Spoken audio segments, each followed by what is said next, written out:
I would like to acknowledge, of course, the people. I would like to acknowledge the presence of the parents. Your parents are here. Okay. And of course, Rogil Florence of Kagandahan Florence. And I would like to thank also the people behind the glam team of Roan, the designer responsible for her clothes, Jong Sudlon, and of course the hair and makeup by Roan Young. All gowns provided by, even on the last minute, by Louis Pangilinan, and of course the shoes courtesy of Jojo Bragais, and one of her mentor from the question and answer, Nathan Season, and of course the talent coach, Ryan Hawa. I'm so proud about this because for the last, since 2019 until to the 2020, we got, at least Philippines have additional pride in terms of pageant, in pageantry. We got the title of Miss Eco Team International. So let's give him a warm of applause. And of course, what I can say, this is actually it's a last minute, no?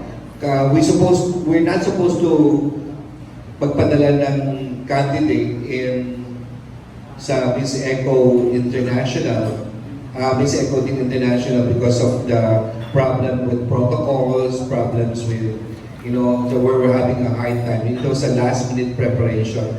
Actually, I'm so proud of her because talagang binigay niya lahat, even just a 1 week preparation, to be honest. But we got the victory, and thank you so much, Roan, for bringing the crown to the Philippines. And what I can say to her, she's a very diligent and very responsible young lady, and very beautiful, and she's still in school. Up to now, medyo nag-break na muna sa school. Thanks to San Beda College for very cooperative yung school niya. And that's it. I just want to say thank you to everyone for coming over, and here's Roan. Hi everyone, thank you po dito sa, what do you call this? Lunch press / homecoming party. So I'm really thankful to all of you. And I'm proud to say I'm your Miss Eco Team International 2020. Although my preparation was only less than a week, I'm still thankful for the results, and I still put such an effort into preparing for this pageant. I gave all my best. I have a little touch of Filipino culture in my competition, for example, the talent competition, and I'm really blessed to have learned so much more about what's happening in Egypt and about the environment. So thank you so much.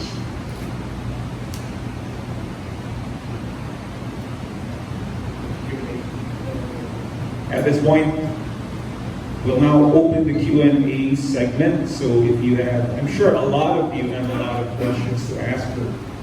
So Francis will be going around to pass the mic. Please just raise your hand so he'll approach you. Lolly. Hi, good afternoon. First of all, congratulations for winning the first ever Miss Eco International title for the Philippines. Okay, Roan, how will you going to serve your duties and obligations if pandemic is not yet over? Actually, a few days before, we had a meeting about what's going to happen because my country is still facing the pandemic, and in Egypt, almost there's no COVID cases there. So I told them to just give us the list of what we're going to do. For example, tree planting and all of the cleanup drive, because maraming nagkakaroon ng parang single use of plastics ngayong pandemic since tinatapon lang natin yung mga face mask and hindi natin ginagamit yung reusable face mask. Kailangan na natin gumawa ng program on how to save the environment while in a pandemic. So gagawa pa ng listahan. Okay, are you going back to Egypt to do some engagement? Sabi, I'm going back and forth na sa Egypt and ang sabi nila, I'm going to host Miss Eco International 2020 on March. Sabi ng organization ng Miss Eco team and I'm really happy about that. Pakala ko lang kay Mr. Arno. I'm so curious in-input pa ba si Roan to compete for a higher title in the future? Maybe right after, she's still young, she's only 18 years old. So actually, she came to me to join Miss World. At the time, I'm looking for a candidate for Miss Eco team. And I said, you're still young. Once, can you be my candidate, appointed candidate for Miss Eco team? And then we agreed, and then after that, she can still join, right? After her reign, she can still join to a higher ground. And in addition, one of her activities, I just spoke to the founder, chairman, Dr. Amal, that she's going to also to New York, because she's automatically an ambassador of United Nations for ecosystem. Thank you and congratulations. Thank you so much. I'm so happy to see you again. Thank you, Nolly. Eva. Manila Standard. Pagiging ito ng outcomes ng Good afternoon, Sir Arnold and all. Despite the very short collaboration from Mr. International 2020, you look outstanding, ravishing with particularly your national costume, as well as your evening gown competition. The national costume was made by Mami Lani Luan, a designer in Laguna in Pansatan. So I'm really thankful. It was all handmade, the baskets, and the fruits are made of what do you call this, reusable plastic and also styrofoams. So I'm really thankful. It's not that heavy to walk on it. It looks heavy, pero hindi. Pero the gown also was made by a Laguna designer, Mami Louie Pangilinan. So mabilis lang yung preparation nun, almost 2.5 days ginawa yung gown, and nung day na mag-long gown competition kami, doon ko lang na-fit ulit yung gown. So nag-last minute adjustments kami sa sleeve because it's a team pageant. Ayoko nung sobrang taas ng sleeve kasi hindi siya very thinly. And I said kay Mama Louie, I want a gown that is very youthful. I want it to be pink and I want it to be me. And yun, binigay niya sa akin yung idea ko, and I'm so happy dun sa outcome ng gown. Roan, second question. What have you learned most about this international pageant, despite the threat and the limitations, and whom did you get closest with with all contestants? So this is my first international pageant. I have to adjust first in the health and safety protocols of what's happening in Egypt. So I researched more about the COVID cases in Egypt. So mostly 43 lang ang active cases doon, but naka-quarantine sila. And almost all of the people there doesn't wear masks. We have to wear masks inside the airport, pero once we go outside, we're not obligated to wear masks. So after that, my experience in the international pageant was very, what do you call this, nakakapanibago. Kasi I'm competing almost all of the girls all across the globe. And I'm so happy to have learned all of their culture. And most of it's Egypt. And ang natutunan ko dun sa Egypt is to how to speak in Arabic, how to love their food. I love their food na kufta and falafel. That's what I always eat every single day. And I'm so thankful na nandun yung dalawang companions, which is si Mami Jong and si Elron. They always talk to me whenever I felt homesick throughout my journey in Miss Ecoline. Then after nun, we just go sa mga events namin. Kasi mostly, nag-travel kami from hotel to hotel, so we're not allowed to go outside and explore Egypt even more. Pero pumunta kami sa mga hotels, sa Pick Alcatraz Hotel, and it's so amazing. The view is outstanding, and if nandun na kayo, may appreciate niyo yung ganda ng Egypt. Thank you so much. I love your necktie. Thank you. Roan, congratulations. I'm Amir from Sociology. Yeah, I actually regret the ako natuloy sa Egypt. I had an invitation from Dr. Omar, but due to some government protocol restrictions, medyo late notice na din. But anyway, I told her about this event, and she just told me that you are amazing, beautiful, smart, and okay. My question would be, do you have any specific environmental advocacy? Because this Eco Team organization focused on environmental advocacy. So my advocacy is spreading awareness to the youth regarding environmental issues. Since, as I said a while ago, social media is a very powerful tool that we use nowadays. We use it as information, we use it as communication to your family or your friends, and I want that to be the main focus, social media, to gain more information about what's happening in the environment. But more than that, what we need to focus on is to have a change in our mindset and also changing our lifestyle. I know this is very difficult for us to do because since we're still in the pandemic, it's very hard for us to adjust. But trust me, it is for the betterment of our world. And as a team, all I can say is that our earth is deteriorating from the Amazon burning to the ice caps melting. We need to unite, each and every one of us, to stand up for what is right and to save and protect the environment. Advocacy address, not just only to the Philippines, but to the rest of the world. Yes.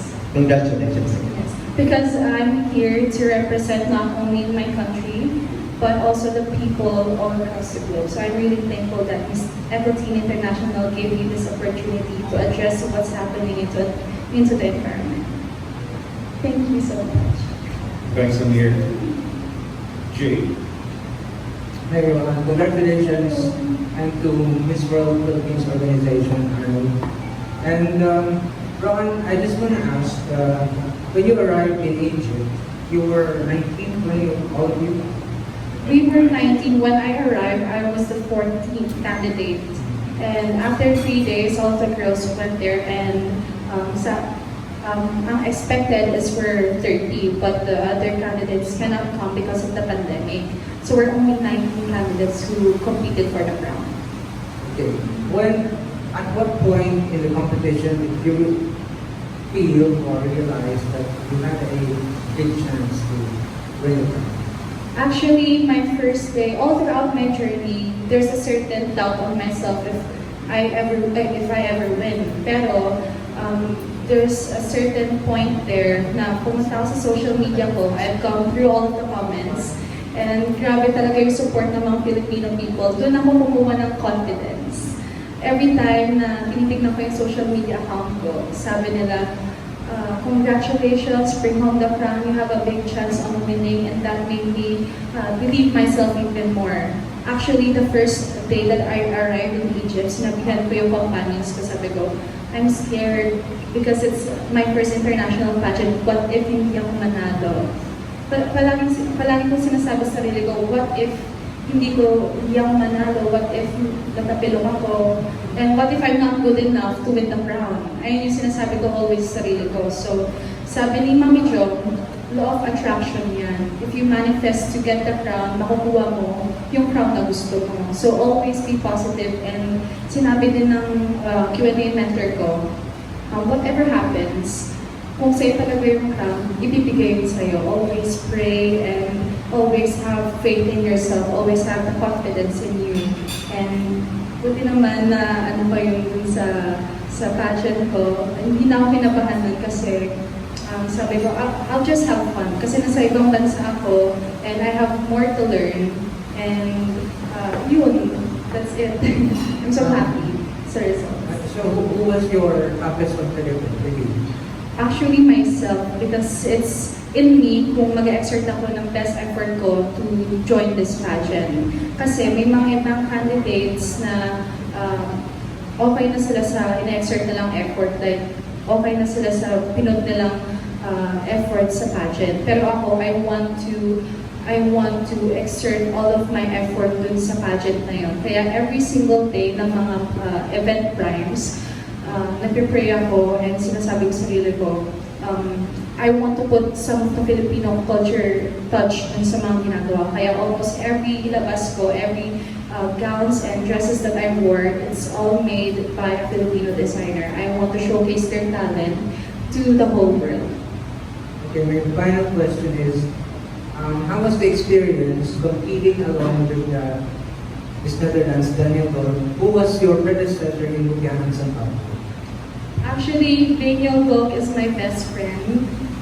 I thought she was going to be the representative in the Philippines here in Miss Agapin International. But we're still good friends. We still talk to each other. And she passed the crown to me last 2 years ago sa Mutya ng San Pablo 2019. And I'm still grateful na binigyan niya ako ng lesson kasi she's my big sister.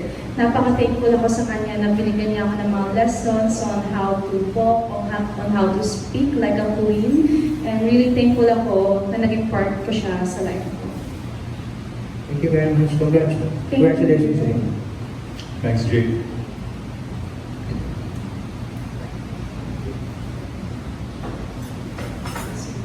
Any more? Armin? Oh, Adam.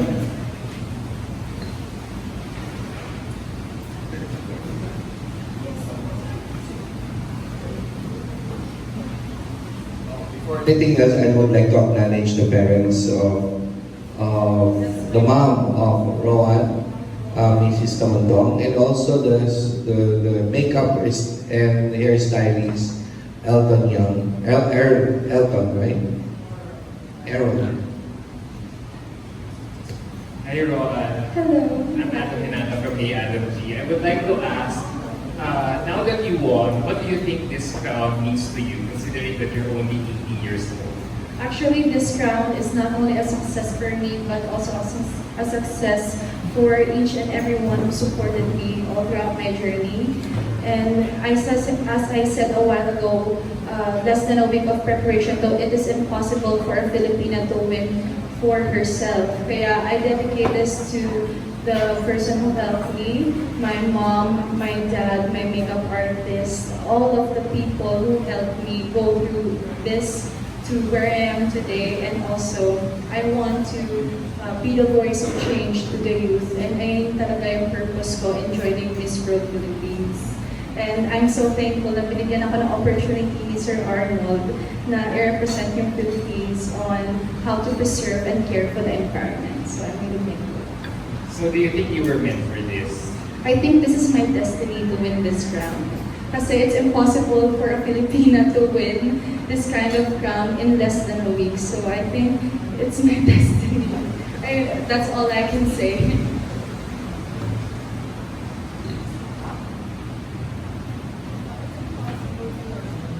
Thank you, Adam. Next we Sabi have nga nila, Armin. it's a historical win. Kaya hindi ako makapaniwala. Sinisink in ko pa yung pagkapanalo ko. Actually, sinasabi ni Sir Arnold sa akin. So, Roan, nagsisink in na ba sa'yo? Sabi ko, actually, Sir Arnold, hindi pa. Pero, parang thankful pa rin ako sa mga taong tumulong sa akin. And finally ngayon, feeling ko nagsisink in na sa akin. Kasi I'm still young, this is a very big accomplishment for a team. So, ngayon, mag-a-adjust pa sa ganung environment. Next we have Armin from the Philippine Daily Inquirer. Hi, Roan. Hi, good afternoon. Good afternoon. Congratulations and thank you for the honor. Thank you. It's my pleasure. May I know how much you won and how do you plan to use it? So, I won, I think, $4,000, $4,000 US dollars. And I'm gonna receive it after a month. And the ambassadorship of the United Nations. Actually, I'm gonna spend it most on a program that I'm going to build since the organization of Miss Equity International and I have talked with the people in Russia because we're going to save the Red Sea there in Egypt.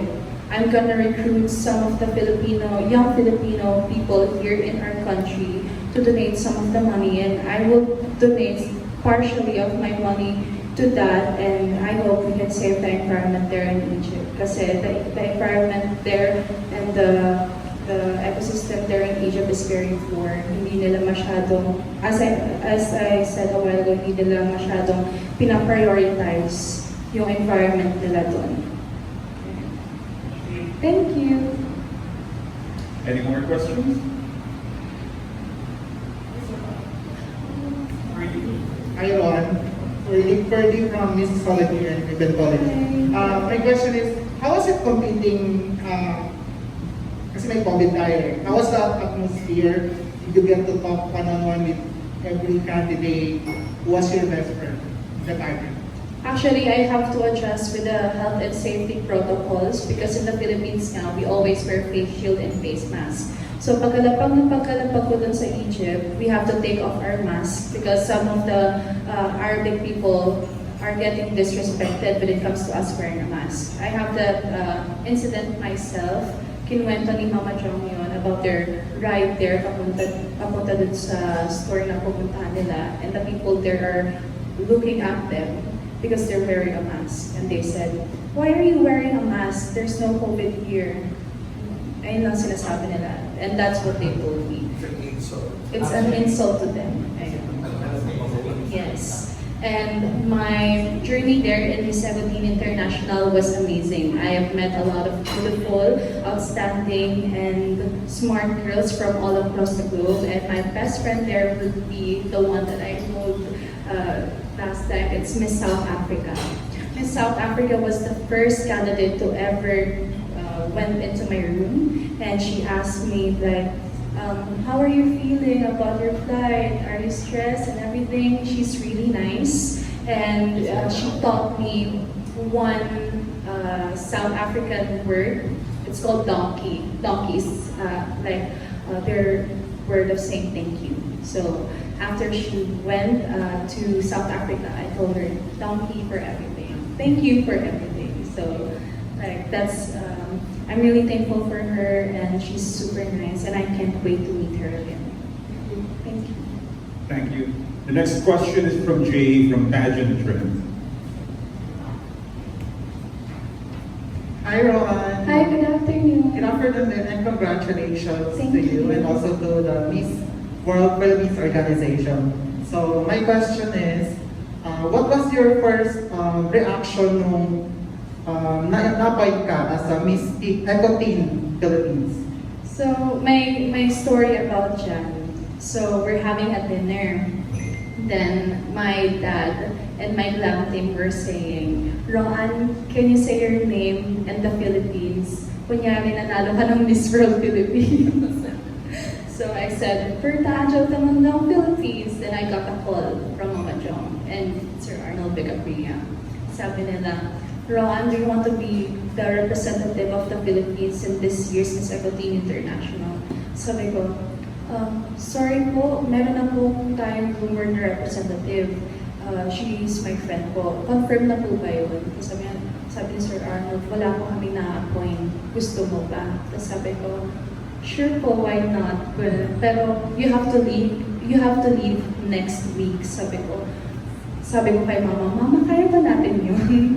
Tapos, from that on, sabi ko, sige, Mama, gawa tayo ng plan. Let's make a plan sa gagawin natin every single day. So every day, we hadn't had any sleep. Diretso na agad kami sa photo shoot, sa Q&A. Yung Q&A mentor ko, we only had 2 sessions. 2 sessions that only last for 2 hours. So, dun sa stay ko sa Miss Equity International sa Egypt, everyday kami natatalk since iba nga yung time difference doon. I have to adjust. Sabi ko, after lunch, tatawagan kita kasi walang wifi doon and mahina yung reception. And after nung sinabi ko kay Mama, sige gawa tayo ng plan, pumunta na agad kami kay Sir Arnold to talk about what's going to happen when I get to Egypt. Then we signed the contract and they put we have a formal turnover before I leave in Egypt. Kaya I yung journey ko. And my expression was, I was thrilled. I was surprised na meron silang, like they believed in me.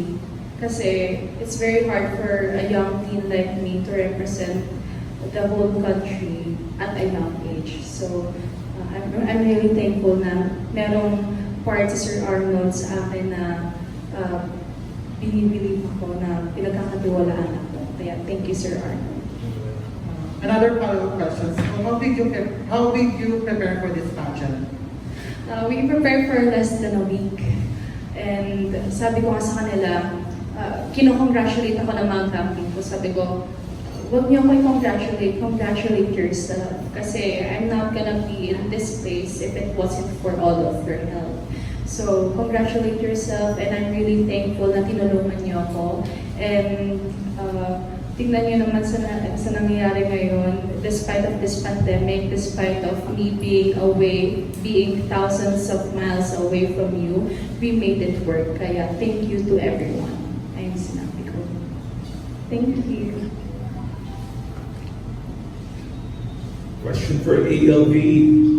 Since you're a renowned, showbiz guy, and since most of the Miss World queens have eventually ventured into showbiz, would you plan to, what are your showbiz plans for Roan, if ever? Actually, her dream is to be in show business from the very beginning pala. So that's really her dream before mag-sumali siya for a pageant. And I said, you're the most qualified showbiz personality. So part of her contract, of course, he will sign up with us. And then she will sign also with a movie company. And at the same time, she will sign up an apparel brand soon. So we will see who. And of course, endorsement. That's what we're gonna do to find her an endorsement because she's a role model of the youth. So I'm sure we can get a lot of good brands that she can endorse. And also, yung prices niya are you have cash and you will travel around the world. The same thing what the Miss Echo is doing also. And the most important here is being the ambassador of United Nations. There's only one pageant that accepted by United Nations, which is the Miss Echo. Miss Echo and Miss Teen Echo International. So I think that's a big deal to be part of it. And that's not 1 year. I think that's 5 years yata yung being an ambassador. So yung passport niya will be different too, mag-change din niya. Then yung recognition niya, pupunta siya sa United Nations just to be recognized as one of the young ambassador. That's great. Any more questions?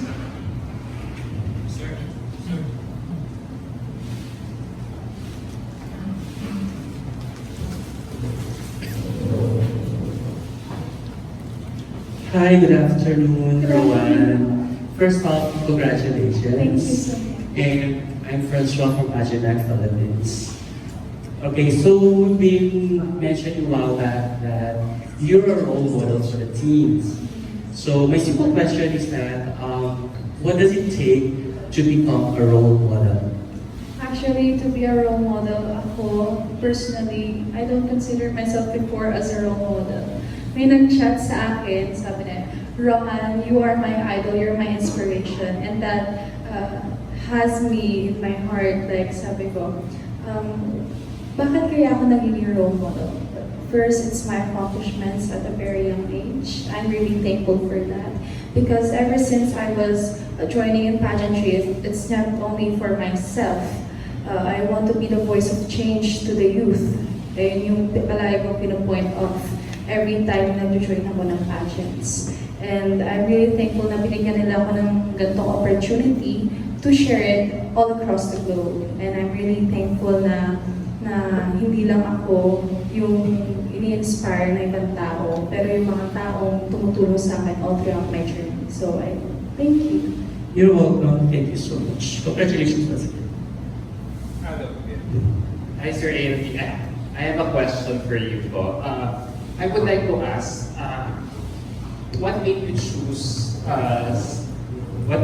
Roan to be our candidate from? Kasi I'm coming from the perspective na you are only a national director for 4 years, pero your eye for beauty has been getting way up there kasi it seems like you're producing winners after winners after winners. So, then how are you developing this eye for beauty, winning eye for beauty? Actually, when the first time I saw her, she went to the office. Oh, actually, picture first. Pinadala sa akin yung picture ni Johnson Lon, yung kanyang designer. And then, I've been looking for a representative for a longest time.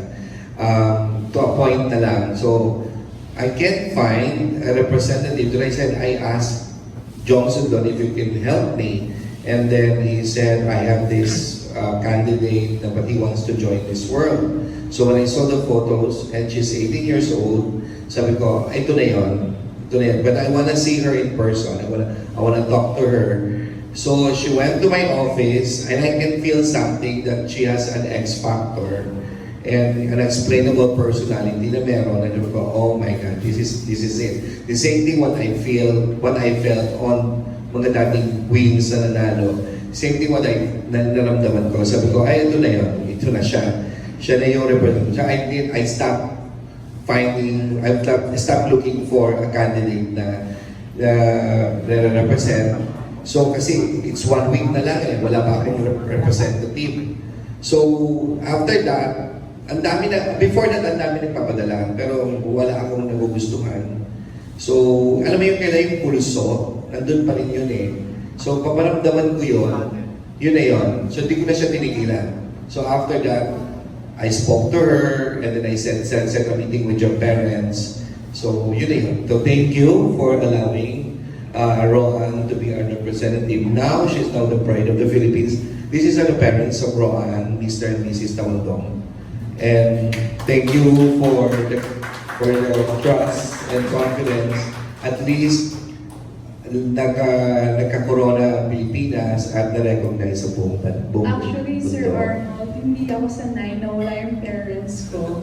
And ayun yung palagi sinasabi ko kay Sir Arnold. Sabi ko, Sir Arnold, hindi po ako sanay na wala yung parents ko kasi anytime na mag-join ako ng pageants, nandun palagi sila sa tabi ko. Sir ko. So, ayun. Thank you, Mama, for everything. Even though I felt a little bit homesick before I leave sa Egypt, sabi ko, Mommy, I really miss you. I want the crown, pero I can't hug you pa kasi wala kayo sa tabi ko.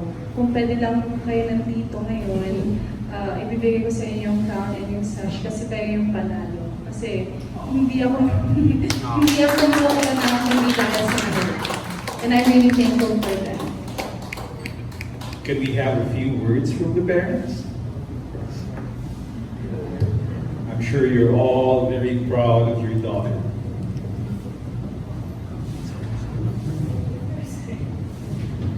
Of course, we're very proud of our daughter. Sir, stand up, please. Of course, we're very proud of our daughter.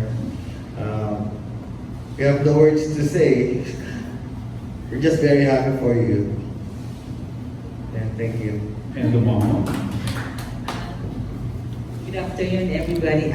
Like your mama said, we are so proud of you, anak. And you know that since the beginning, Janice Manian, Quezon City, we love you, anak. We so are proud of you. I love you. Thank you. Sorry, naiiyak. Napaka-emotional ng parents ko. And of Thank you, course, Mommy. the Queen Maker himself, Roger, who has been responsible for shaping. I've been training with Peter Rogel when I was 13 years old. Sir, we'd like to hear a few words from you.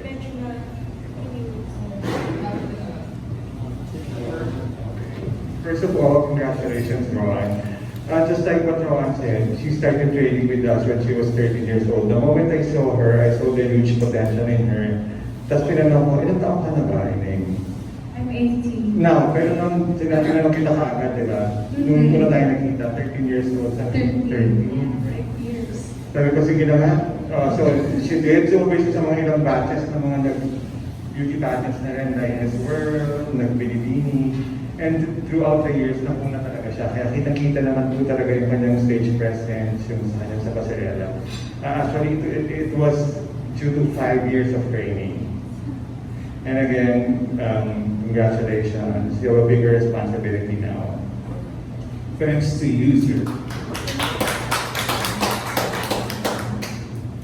Next we have Voltaire. Hello. Hi. Glad you made it. Yeah, it was flooded. Actually, ako nagpa-train with Tito Rog since I was 13. Anong title?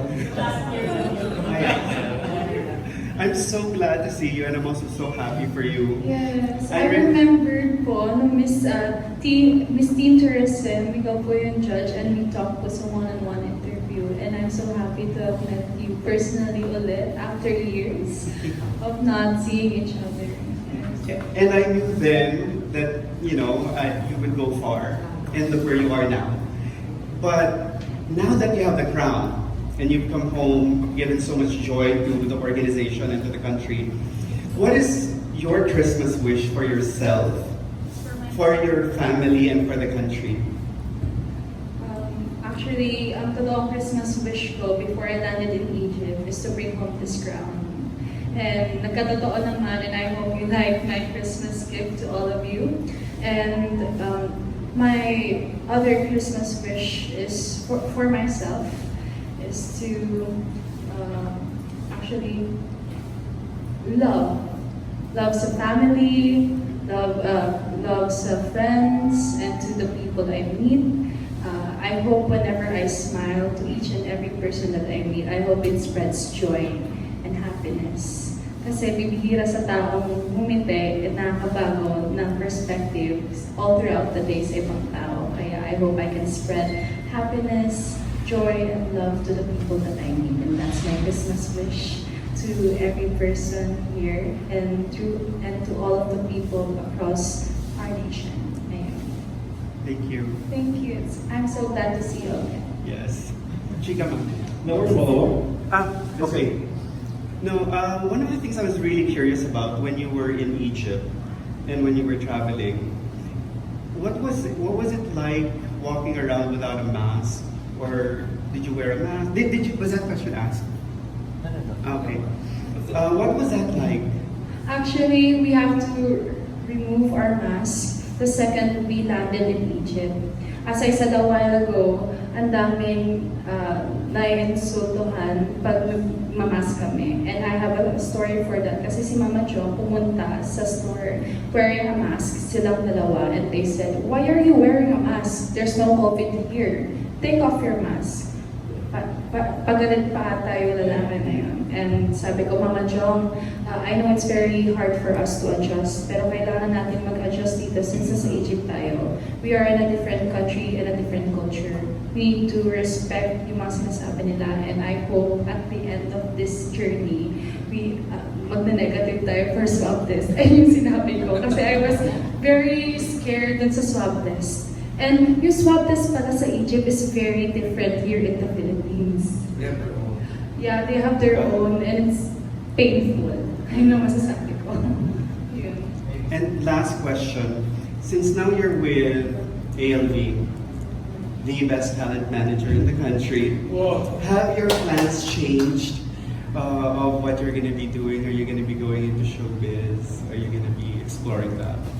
Actually, first, I'm going to fulfill my duties first as a Miss Agotin International. Then second, I will for surely stop for 2 or 3 years in pageantry and maybe join in showbiz. Yung sinabi ni Sir Arthur. Kasi that's my dream to become Miss Agotin. Yeah, but I have to finish school first. I'm only in grade 12. I'm studying in San Pedro University. And I'm still taking ABM, Accountancy, Business and Management strand. So, yeah, I'm still graduating. And maybe after I graduate, I will take mass communication because I want to host when I grew up. And yeah, maybe I'm gonna stop for 2 or 3 years. Then next time, I'm gonna join Miss World. Wow, we're going to be looking forward to that. Thank you so much. Thank you. Thank you both here. Thank you. ALV, can you elaborate more about the potential for UN ambassadorship? What's that all about? United Nations, Dr. Amal is the chairman yata of the ecosystem, ecotourism in United Nations, and also his partner is a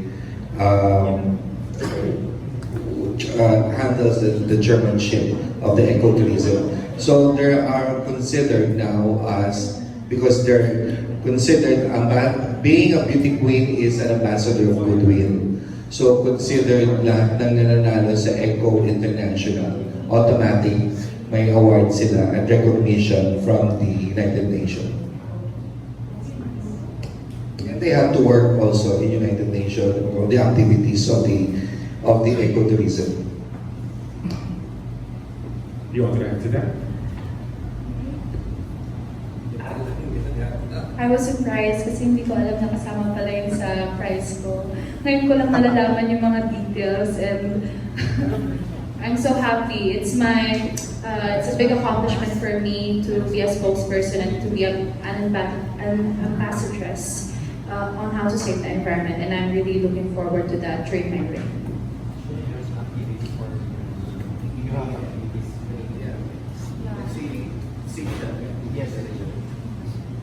Actually, sinabi ni Dr. Amal, it is my decision if I should be an ambassador for UN because since siya nag-showbiz na, hindi na niya natuloy yun, and it's up to me to be the ambassadress of UN. So, We have a follow-up question from Ethan. May habal ka lang sa report ko for Manila Standard. Since confirmed na naman ni Sir Arnold na you're going to penetrate show business, we know your dream role. Sino yung crush mo na living Manila? Can you give favorite ano mo? What? Favorite actors and actresses? Local. Pwede. Or international.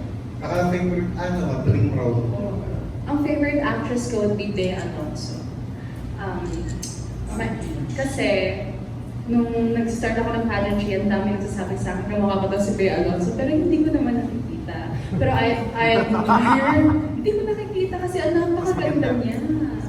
And actually, si Bea galing umarte. And I really look up to her acting skills. And before I went to Egypt, sabi nila, Roan, dapat matuto ka ng umiyak. Kim nga, Roan, umiyak ka na. Tapos sabi ko, hindi ko pa po kaya, I have to take acting lessons pa. And celebrity crush? Wala po. Safe answer. Hindi ka parent. May most best eh, kasi ako hindi ko alam yun. Crush ka? Wala. Ano? Sige, si Ananana. Daniel Padilla. ALB na dinig mo. Daniel Padilla, James. yun eh. Si James Reid, Taken. Bakit? Sino ba? Marami naman eh, pero hindi naman yung die-hard na crush. I really admire them as a celebrity and as an actor. I really love their acting skills nga, as I said a while ago. And my dream role would be the Bida. And Contrabida. Malay mo, whatever roles put on me, I will, challenging roles will be put on me. I will try my best to act and fulfill that certain part of me. Yeah, thank you. Okay, Nesna. Kunwari dumating sabay yung offer between Darna and Jessica. Anong pipiliin mo? Darna. kukunin ko ang Darna kasi kaya kong isigaw yun ngayon. Gusto niyo ba marinig? Bigyan ng bato. Hindi ang bato. Hindi ang bato. Actually, ano, Bading ang bato. Gusto niyo ba marinig? Darna! Oh, di ba? May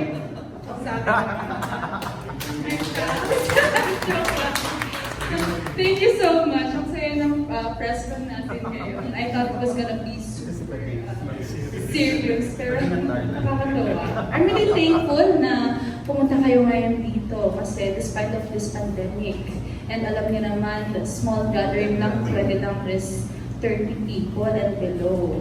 So I'm really thankful na pumunta po kayo. I have seen a lot of familiar faces here again, and I can't wait to talk to you. And some new faces that I'm really thankful din na nakita.